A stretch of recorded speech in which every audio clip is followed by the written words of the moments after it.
Okay, we'd like to turn to Isaiah chapter 41. We'll read verses 8 through verse 20.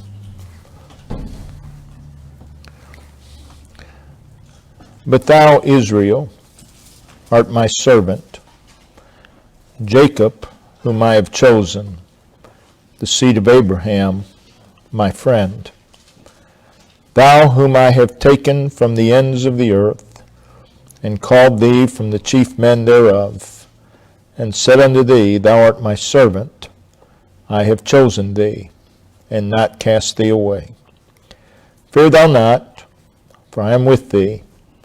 Be not dismayed, for I am thy God. I will strengthen thee, yea, I will help thee. Yea, I will uphold thee with the right hand of my righteousness. Behold, all they that were incensed against thee shall be ashamed and confounded. They shall be as nothing, and they shall strive with thee. They that strive with thee shall perish. Thou shalt seek them, and shalt not find them. Even them that contended with thee, they that war against thee, shall be as nothing, and as a thing of naught. For I, the Lord thy God, will hold thy right hand, saying unto thee, Fear not, I will help thee. Fear not, thou worm Jacob, and ye men of Israel. I will help thee, saith the Lord, and thy Redeemer, the Holy One of Israel. Behold, I will make thee a new sharp threshing instrument, having teeth, and thou shalt thresh the mountains, and beat them small, and shall make the hills as chaff. Thou shalt fan them, and the wind shall carry them away, and the whirlwind shall scatter them. And thou shalt rejoice in the Lord, and shalt glory in the Holy One of Israel. When the poor and needy seek water, and there is none, and their tongue faileth for thirst, I, the Lord, will hear them. I, the God of Israel, will not forsake them. I will open rivers in high places, and fountains in the midst of the valleys. I will make the wilderness a pool of water, and the dry land springs of water. I will plant in the wilderness the cedar of Shittim tree, and the myrtle, and the oil tree. I will set in the desert the fir tree, and the pine, and the box tree together, that they may see, and know, and consider, and understand together, that the hand of the Lord hath done this, and the Holy One of Israel hath created it. As we've pointed out before, from chapter 40 through the end of the book of Isaiah, chapter 66, for the most part, are messages of comfort, consolation, and encouragement. So what we read here would be one of those messages of comfort and encouragement for God's people. In this 41st chapter, the first 7 verses, God confronts the other nations in judgment. He tells them in verses 2 through 4 that they really have no control over the future. And he affirms that he is the one that brings events to pass. In verses 5 through 7, he stresses that the alliances between them will not help them, nor will it prevent God from carrying out his will. And then beginning in verse 8, which is our text, he addresses his own people. Notice he says, But thou, Israel. And he does so not by way of judgment, but by way of comfort and encouragement. And in verses 8 and 9, he twice addresses them as his servant. He says, Thou art my servant. Thou art my servant. So what we have here in this 41st chapter is God telling the enemy nations of the world that it's useless for them to fight against his purposes, because he is bigger than all their alliances and all their schemes. And he tells his people that in spite of all, that they could serve him. Same reason, because he is greater than all that would stand in the way. So what we see here in our text is an incentive, an encouragement for God's people to serve the Lord. And the incentive and the encouragement is the Lord himself.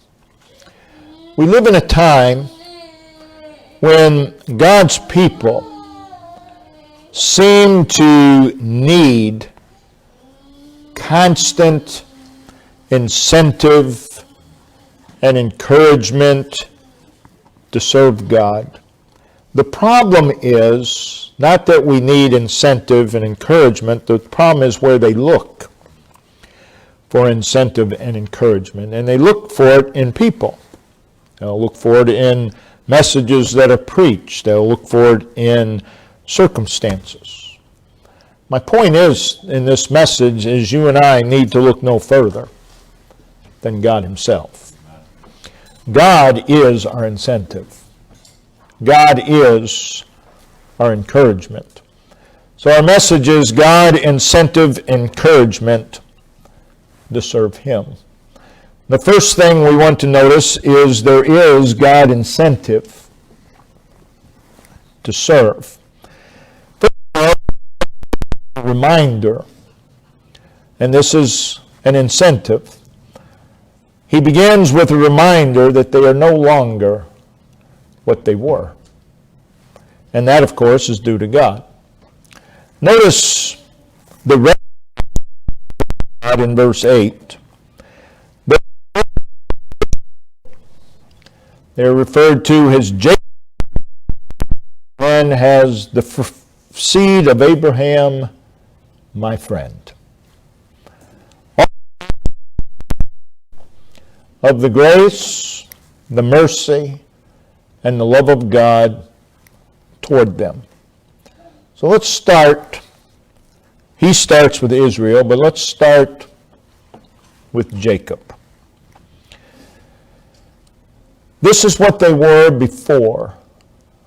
Before they were Israel, they were Jacob. Before God,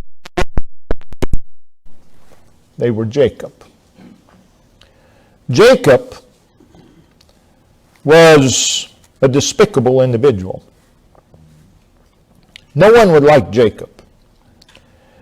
Jacob was a user. He was a usurper. He was a deceiver. He was a conniver. He was a schemer. He was a pretender. He was one who insisted upon his own way. He was a resistor of God. He was a resistor of God's way.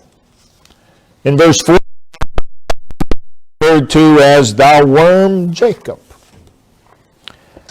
It speaks of the fact that he's basically insignificant. Despicable individual. But in spite of verse 8, it is Jacob whom I have chosen. Not only chosen of God, but chosen as Jacob. The Arminian who finally comes to the point and realizes that he cannot biblically refute God's election will say something, well, God saw that and therefore he chose me. In other words, God saw some good in me. But what I read here is Jacob, whom I have chosen. God chose.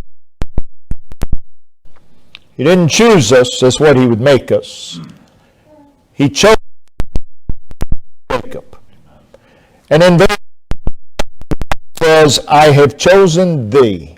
That's God's grace. And then notice what he says, and not cast thee away. That's mercy. That's what we deserved, was to be cast away. You and I came from the womb as Jacob. Totally degenerate, deceitful, unrighteous, ungodly, filthy, vile, shapen in iniquity, unprofitable, shameful, and estranged from God. And prior to that, we lived our lives as Jacob. We lived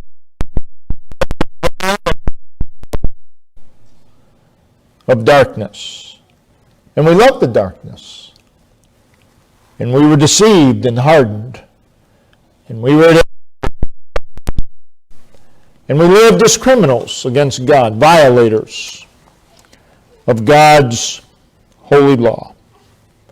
Striving in absolute defiance of God. Rejecting God, fleeing and hiding. We were Jacob. Wallowing of sin. Stuck in the contamination of sin. Under the just condemnation of God. Without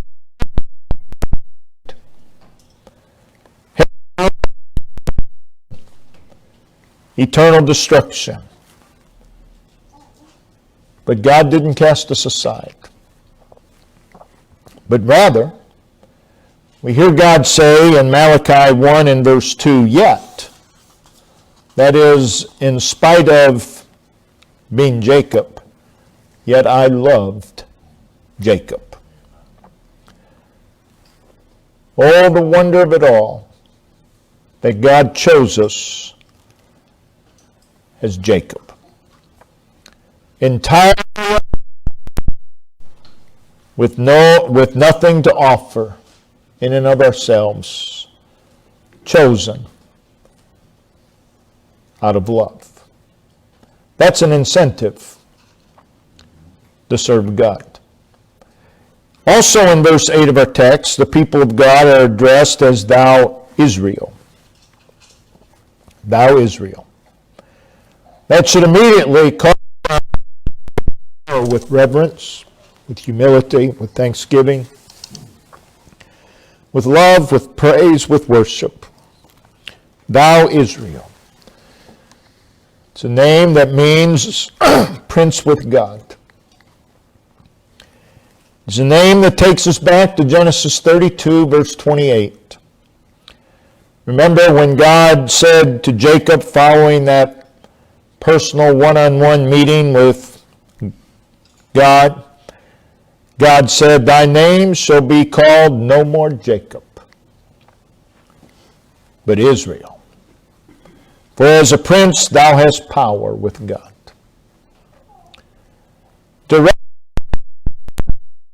We hear that word, but Israel. No, but Israel. That speaks of a miraculous transforming work of God. That speaks of a work that is incentive to serve. Also, 8 of our text, the seed of also speaking of God's grace and his love, his faithfulness, and his choice. And then he says, my friend. We want now the seed of my friend.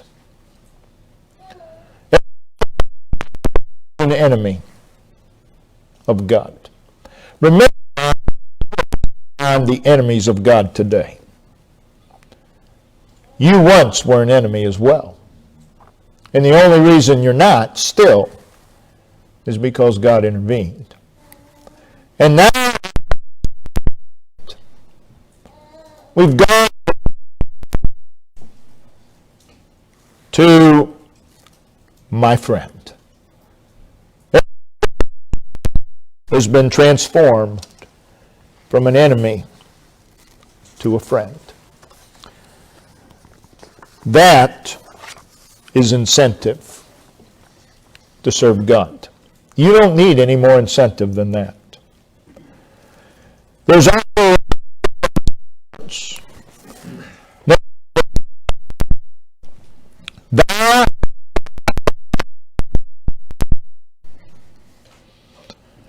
you think about what God has taken you from. He goes on, I have chosen thee and not cast thee aside. Verse 14, God to himself has their Redeemer. Again, a reminder of a march of transformation. He's our Redeemer. We've been rescued from Jacob. I did not cast thee. It is from ruin and the wrath of God. That's true of each one of us that are saved. What more need to serve the Lord?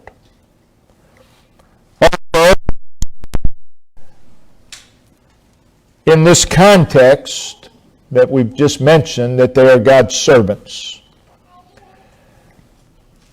So what is our incentive, our motive to serve God is God. And God again makes this declaration, thou art my servant. A servant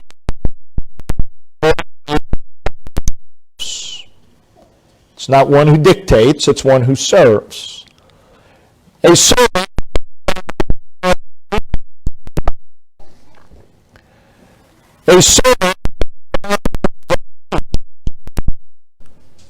to another.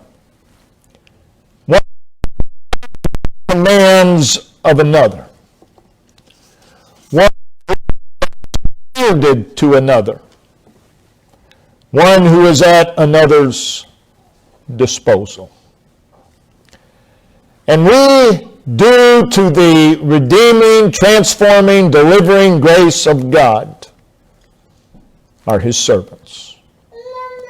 You need no other to serve than God. So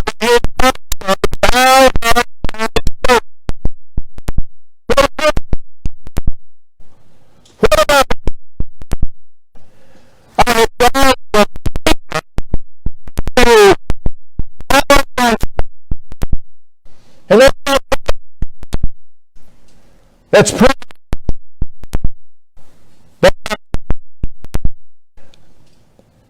verse 8.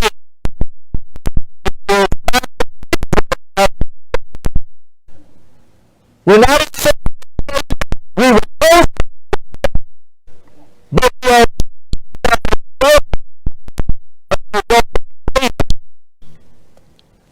Israel. Thou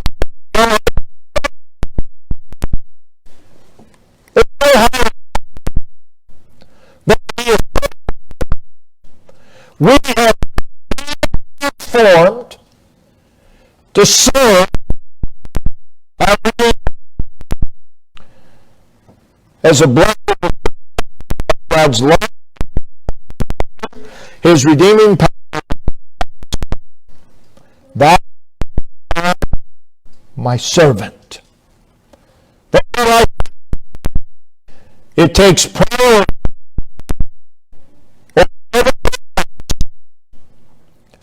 No one but Israel. And Israel as God's servant, we have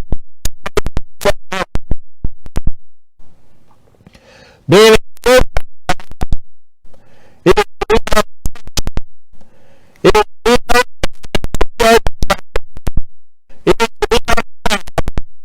the serve God in all. We have other fathers with grandmothers. You have other, but in all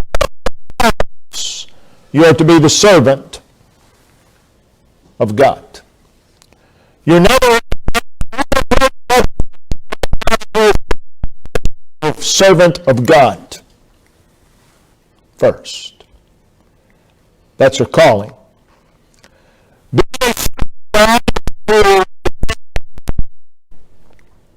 Our lives.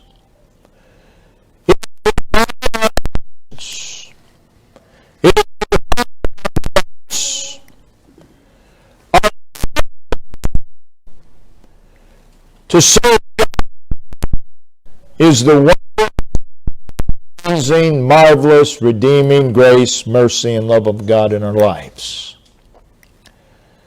Again, I need to serve Him with my life. If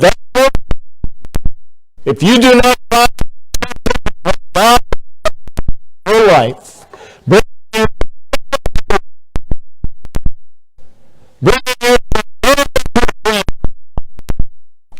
if you need something, because there isn't more than that.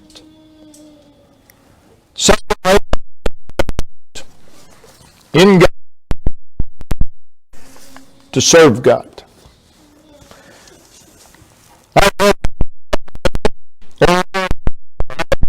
I came to church today, needed encouragement, and you didn't give me any at all. Really? That's pitiful. Not pitiful on my part.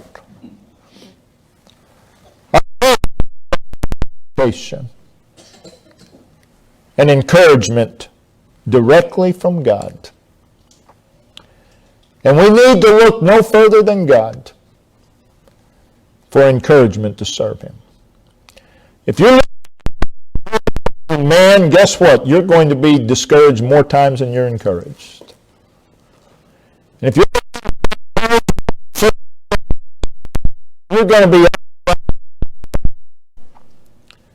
we need to look no further than God. In verse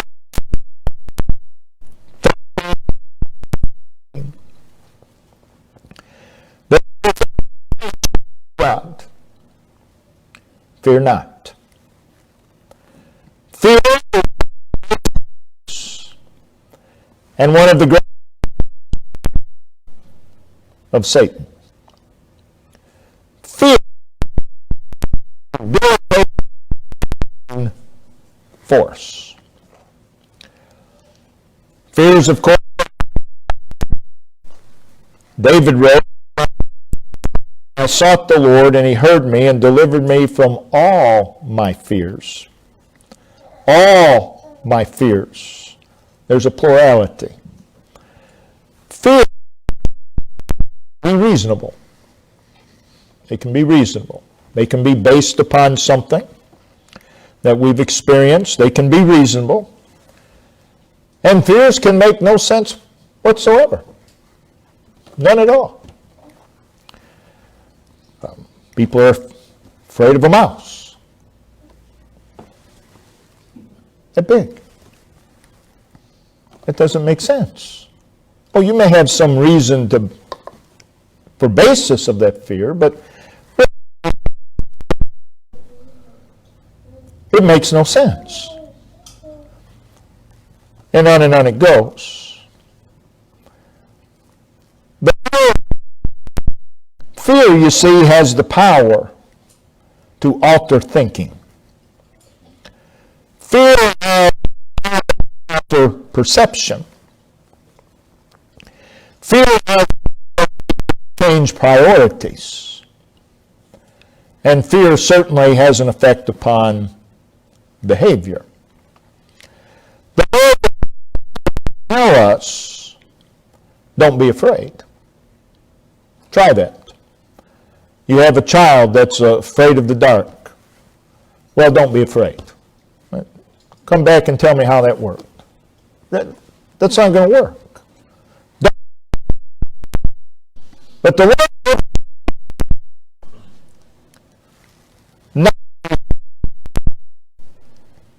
and the reason is Himself. There's no better reason. Fear not. For I am with thee.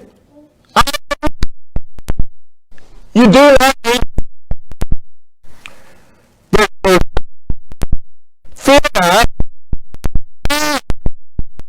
Will help thee. And the God. Verse 4. Fear not from where I will help thee.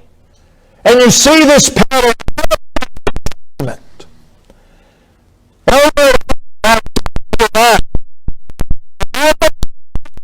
It's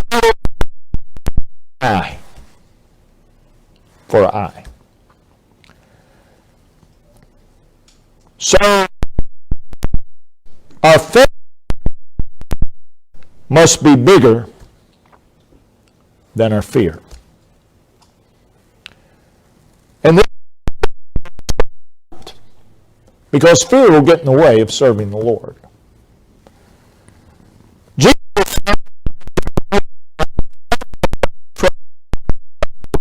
in me.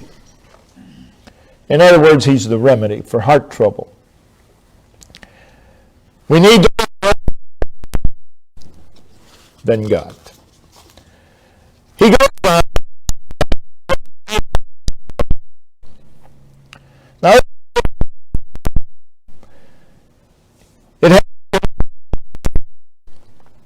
but it is different.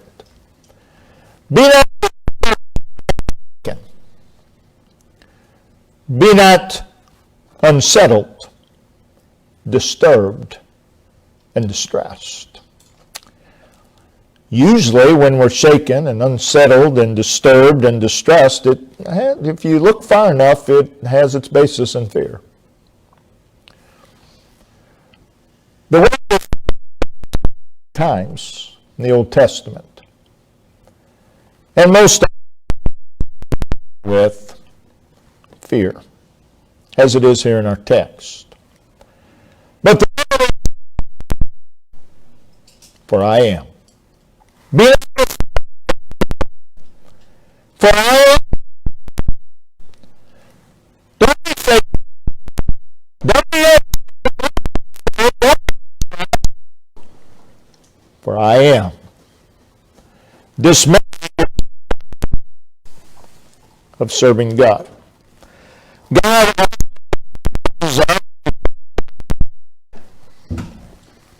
by promises. The promise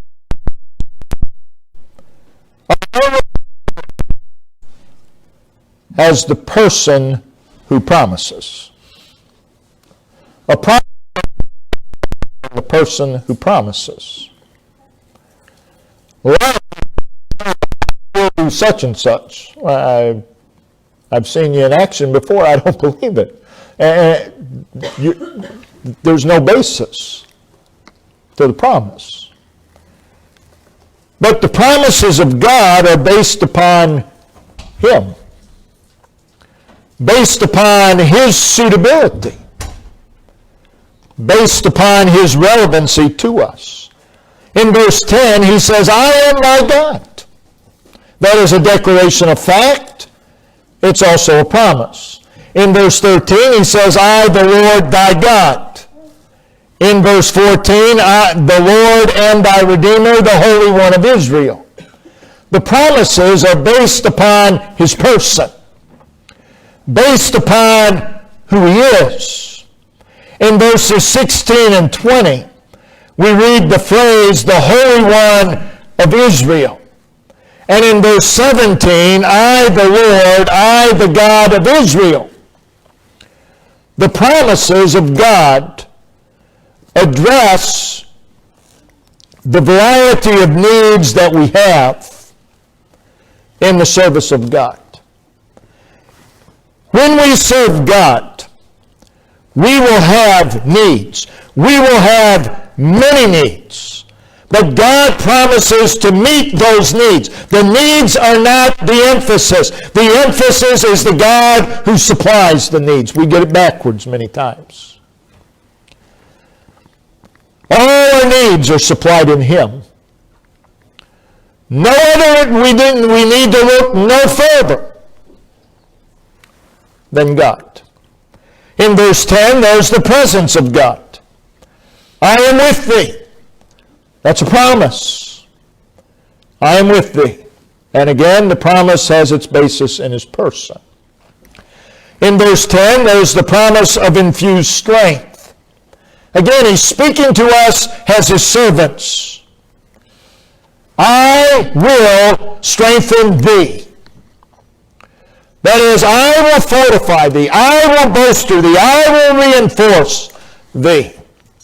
It speaks of a power beyond ourselves. It speaks of a power of which He is the source. I will strengthen thee. It is a power, a sturdiness, a vigor, a force that only He can give. We need strength beyond ourselves to serve God. We cannot serve God in our own strength. And we have this encouragement from God, I will strengthen thee. You don't have to work up the strength. You don't have to draw it from someone else. I will strengthen thee. You're in bad shape if you have to draw strength from other individuals. That might work once in a while, but it's not going to work on a consistent basis. But I will strengthen thee. That works every time. Every single time. In verse 10, 13, and 14, there is the promise of help. God says 3 times in verse 10, 13, and 14, I will help thee. You're my servant. You're to serve me. And I will help thee.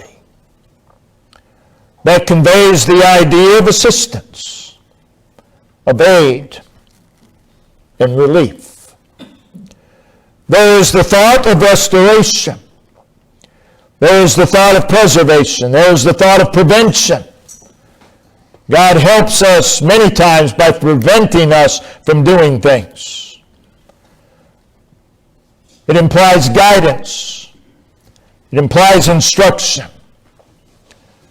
The implication is that we are weak. We are fragile.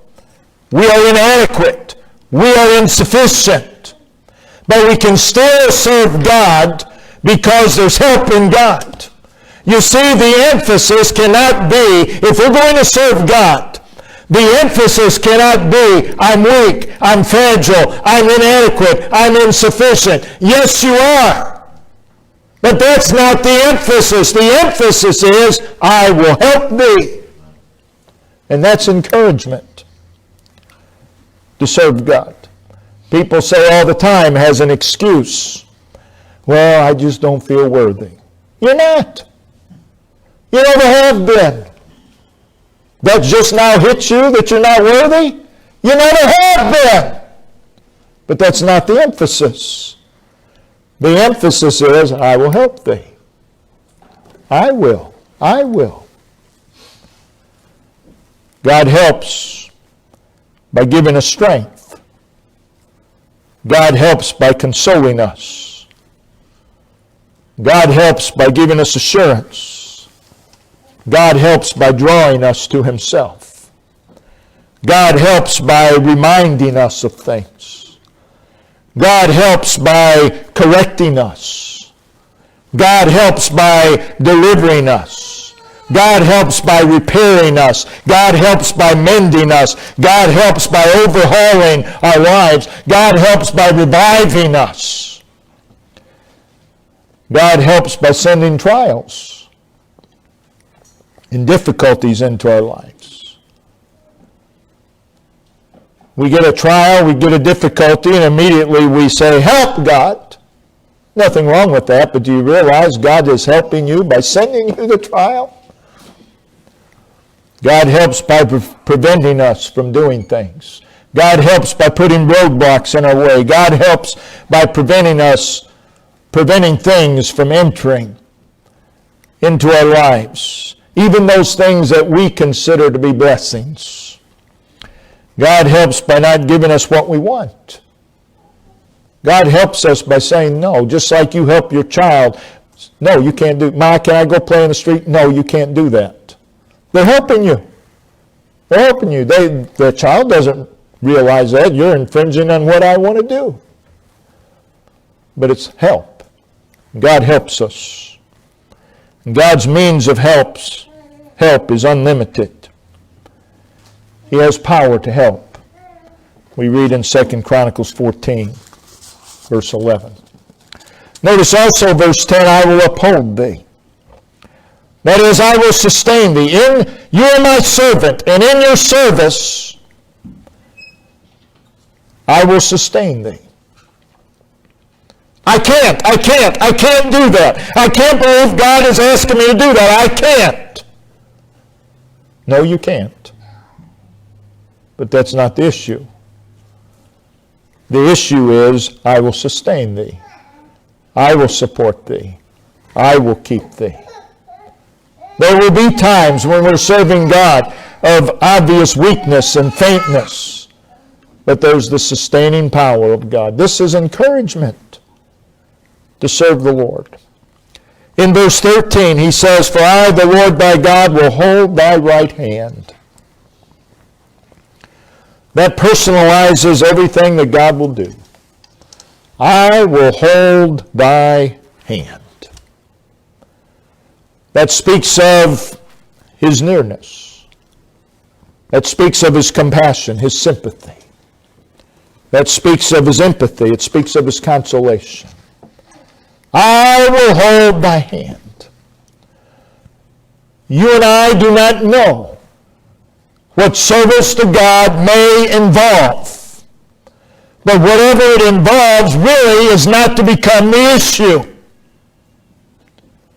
But the emphasis is, I will hold thy hand. I will hold thy hand. We need to look no further than God for our encouragement. In verse 15 and 16, he said, I will make thee a new sharp threshing instrument having teeth. Thou shalt thresh the mountains and beat them small, and shalt make the hills as chaff. Thou shalt fan them, and the wind shall carry them away. He's telling them, I will make thee victorious. I will make thee to be whatever you need to be, whatever you need to be it. I will make thee. We as God's people like to say, well, I'm working on that. Well, nothing wrong with working on it. But this is what you need to grasp. I will make thee. We'd be better off, instead of working on it, just ask God, Lord, make me. Make me to be what I need to be. What we see here in verse 15 and 16 is a promise of victory. And the promise is in God. We need not look to events or circumstance for encouragement. Yes, God does send events and circumstances into our lives that can be an encouragement. There's no doubt about that. But that's not what we're to look to for encouragement. All we need to look no further than God for encouragement. Verse 17, I, the Lord, will hear them. Again, that reveals his care, his concern, his availability. And also in verse 17, I, the God of Israel, will not forsake. I will not abandon or disown them. We abandon God, but He won't abandon us. The implication is that we fail Him in many ways, but He remains faithful. He remains faithful. Again, we need to look no further than God for encouragement to serve Him. God is faithful. Be encouraged. God is faithful. Also, verse 17. Notice some places where the servants of God might find themselves. They might find themselves in a place of danger. Notice what it says. Water, and there is none. You need water, and there is none. You're in danger. You're in danger. Because you can only live so long without water. Also, we see here places of extremity and misery. Their tongue faileth for thirst. Their tongue faileth for thirst. But notice, in these places, I, the Lord, I, the God of Israel. Look beyond the places, look beyond the difficulties, and see God, because there's encouragement there. We can all get discouraged by circumstances, by events, by places. And when we do, here's the solution. Look beyond your place, look beyond your circumstance, look beyond the event to God. Because there's encouragement there. There's encouragement there. In verse 18, there are the high places, there are the valleys, there is the wilderness, and there is the dry land. And in verse 19, there's the desert. Whatever our place,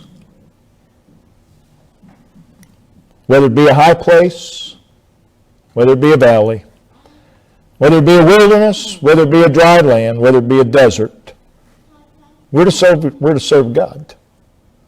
We're to serve God. And God is our encouragement to do so. We're to look beyond our place, our location, to God for encouragement and to serve Him. Now notice in verse 19 that each of these places have their own needs and difficulties. You do not expect to find rivers in high places. You do not expect to find fountains in the valleys. And you do not expect to find a pool of water in the wilderness. And you do not expect to find springs of water in the dry land. But that's exactly what God does. He puts those things in those places. So we need to look beyond those places, the difficulties, and realize that there is God. And He can and He will do the miraculous. Everything there is a miracle of God. There are unknown places for each one of us. But God is. Wherever our place, God is, and He is who He is. And He knows how. And He's able. And He's present. He's near. He excels all situations. He reigns supreme. We need to grasp who God is. And we need to grasp the need of the miraculous. There isn't anyone here that does not need a miracle in their life. We are a people who need miracles. And God, by His miraculous power, can transform any situation, any circumstance, any condition, any life. We need to look no further than God for our encouragement. Notice the effect that all this has, verse 20. God says, I'll do all these things that they may see. That they may see. He does all these things for us, for our benefit, that we may see all that we could see. All that we could see. And know. And know. I think of Jesus at the well with the Samaritan woman. Jesus said, if thou knewest, thou would have. God's people say, I know, I know, I know. Do you?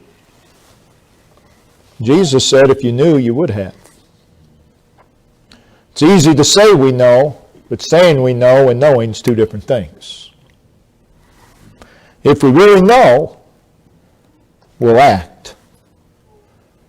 God does these things for us so that we can see and know and consider. Oh, we need to consider God and understand. And understand. That the hand of the Lord hath done this, and the Holy One of Israel hath created it.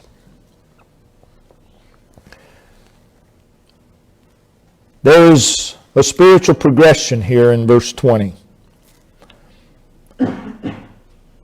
Again, we know not what's in the future of any one of us.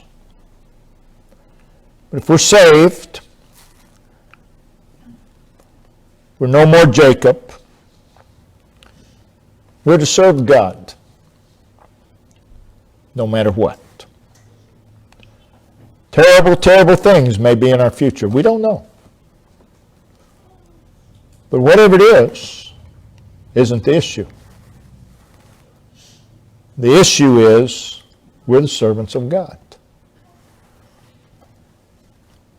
And we have plenty of incentive and we have plenty of encouragement to serve God in God. Oh, that we all need incentive, we all need encouragement. But oh, that we wouldn't look in the wrong places